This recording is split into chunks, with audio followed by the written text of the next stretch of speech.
Okay, so a few weeks ago I saw Children of Bodom. And let me preface this by saying that I've never been a huge fan of Children of Bodom. Like, they're one of those bands that I know a few songs by here and there, but never really got into. And honestly, seeing them live, that kind of changed that for me because I was listening to their newest album, Hexed, right before I went to the show, and it's really, really damn good. Like, it really impressed me. I think I can't remember the name of the song now. The first single they released off that album, something like through grass and clover, something like that. And that song is damn good. And also the first track on the album, This Road, really, really awesome melodies in that shit. And seeing it live was really something else. I actually won free tickets to that show, but unfortunately Aaron couldn't come with me. So it was just me there by myself. And the first band that came out was Summoner's Circle, who I believe are from Tennessee. And they're kind of like a doom metal band with influences from melodic death metal. And they were really cool because, I missed like the first song in their set because I showed up a little bit late, and then I had to get my ticket. But they were cool because all of the band members had like, not corpse paint, but like, I guess war paint like over their eyes right here, except their vocalist who had an actual bandana on over his eyes. So whether or not he could actually see anything that was going on, I don't know. But it was really cool, and they had a really interesting sound. The only thing I didn't like about their set was the fact that and I don't like this about a lot of big touring shows like this, where the opening act has like their drum set right out at like the front of the stage.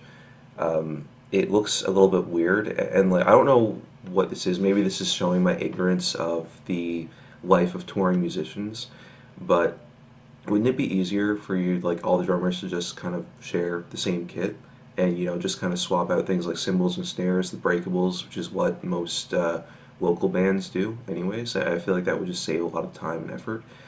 But maybe there's probably a pretty good reason why they don't do that. And again, that's probably showing my ignorance of what it's like for touring bands who bring all of their own gear and shit. But regardless, they had a great performance. They were fucking awesome. Um, After Summoner's Circle, it was Wolfheart, and they were fucking awesome. They're kind of they're like a melodic death metal band. They're also from Finland. All the other bands that played that night were from Finland, actually. Summoner's Circle was the only one that was from Tennessee. Wolfheart were great.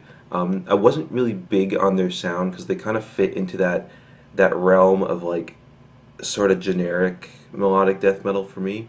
Not like In Flames bad, but melodic death metal that kind of like it sort of lacks an identity. Like it's not really, it doesn't do anything to kind of set itself aside from other bands that are doing the same thing.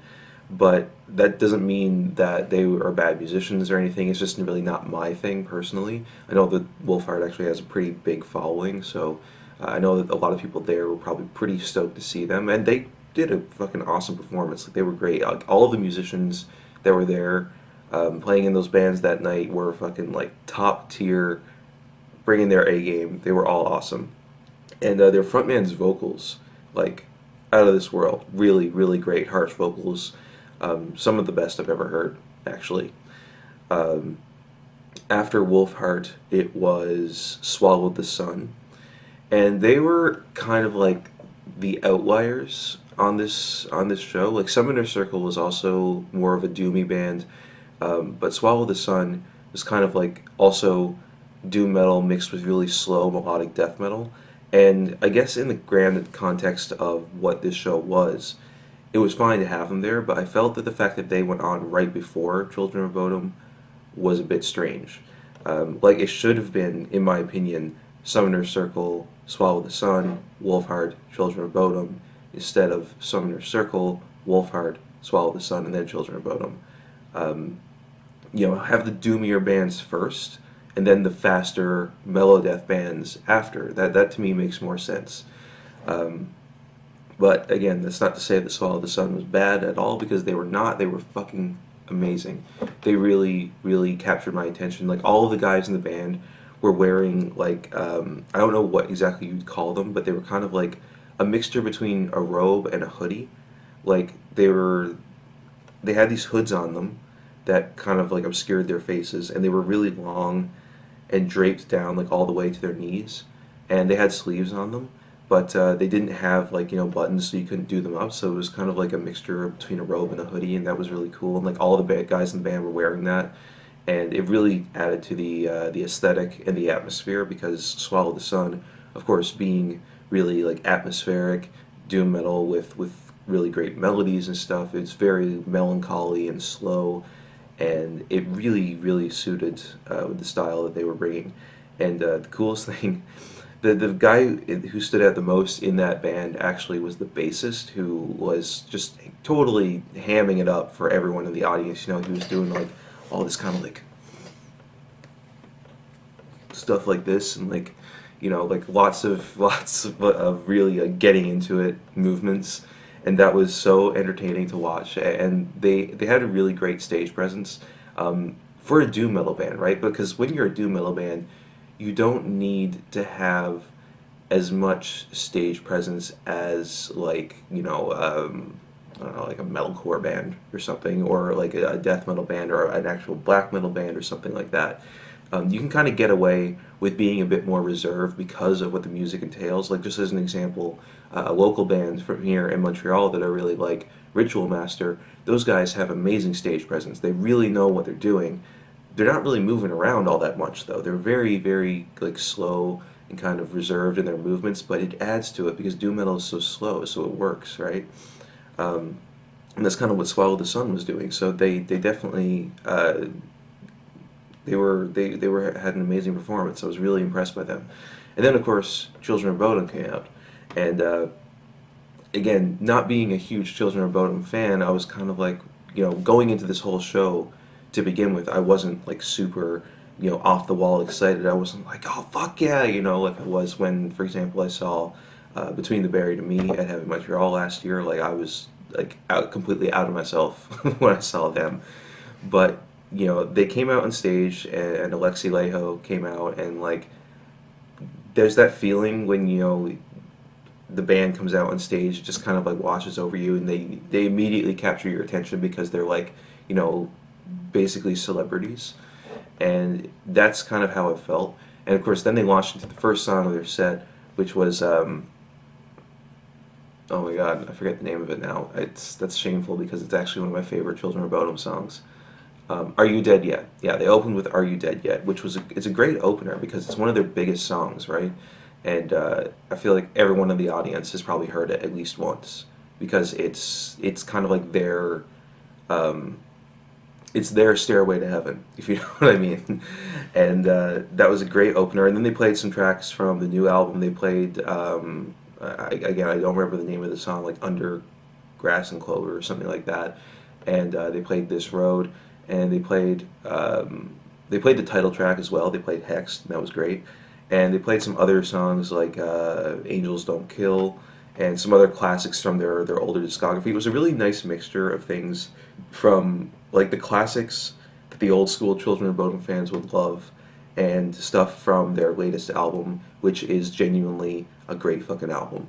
So I think that they really they fucking nailed it. Honestly, the one who stood out to me the most, Alexi Laiho. Good God, he's a fucking incredible guitarist. Like Aaron was telling me afterwards that he's been playing since he was a kid, basically, right? So he's a virtuoso. And if you ever watch YouTube videos of him playing, he's out of this world. He's a fucking shredder. He can do so many things. It's really impressive. And he was doing a lot of that stuff on stage. And one thing about Children of Bodom too is that because they've been playing those old songs for so long, they add a lot of different like flourishes into it, and because if you play the same song for like years and years and years and years and years, you're going to get so sick of playing it, and you want to do something different. So they change things up a little bit, but they always keep the basic framework of the song there. But the guy who stood out to me the most was the keyboard player, because he was doing like some incredible shit on that keyboard, and he wasn't really like paying attention half the time. It was really cocky, but in that kind of like entertaining way where he would just be like have one hand on the keyboard, and he would just be doing this like crazy solo, and then he would just take a beer and just, chug the whole damn thing, like completely down it while playing this like really intricate solo, and it was just like, it was so badass. Like typically I don't like take kindly to, or not, I don't take kindly, but I don't like, it's kind of like cringy seeing some musicians do that, but for this guy, like it worked. He knows that he's got that fucking talent, and he knows that he can do silly, like goofy shit like that and totally get away with it. So that was really cool. And I guess when it comes to their overall set, like it was genuinely fucking amazing from start to finish. The only other thing I wanted to mention is how like shocked I felt when Alexi first came out on stage. And this is going to sound kind of mean, but I don't mean this in like a bad way in any sort of context. But I genuinely thought that he was like on something, because the dude is so fucking thin. He's skinny as all hell, and like I, it was a little bit alarming at first. His arms are like that, and it's like immediately my mind first went to like Michael Keane, of course, of the Faceless, who people know, like it's a known fact that he struggled with heroin addiction for a long time. But when me and Aaron saw the Faceless, you should watch our video about that back at the end of last year in December. He didn't look unhealthy, he looked like he was taking care of himself.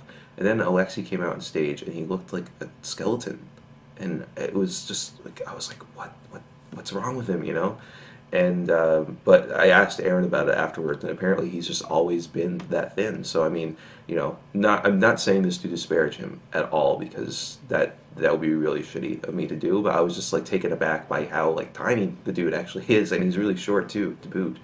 So I don't know. Those are my thoughts on seeing Children of Bodom, along with Summoner's Circle, Wolfheart, and Swallow the Sun. All really great bands. I actually want to go and listen to Summoner's Circle a lot more, because they were the band that really captured my attention the most. And I might actually go back and listen to some of Children of Bodom's albums that I'm not that familiar with, because I'm really only familiar with like some of their old songs and the album Hexed. But seeing them live really made me appreciate them as a band a lot more. I'd actually kind of attributed them to kind of being almost like a scene Hot Topic band that like has a really bad reputation of being just something that cringy teenagers listen to. But like seeing them live made me appreciate them in such a different context and see just how fucking talented they are as musicians. So yeah, I give this show. I'm going to give it a 7 out of 10, just because of the weird lineup and order in which the musicians went on stage. Again, I think that Swallow the Sun should have played after Summoner's Circle, and Wolfheart should have played before Children of Bodom. Aside from that, it was a really, really entertaining show. Alright, peace out.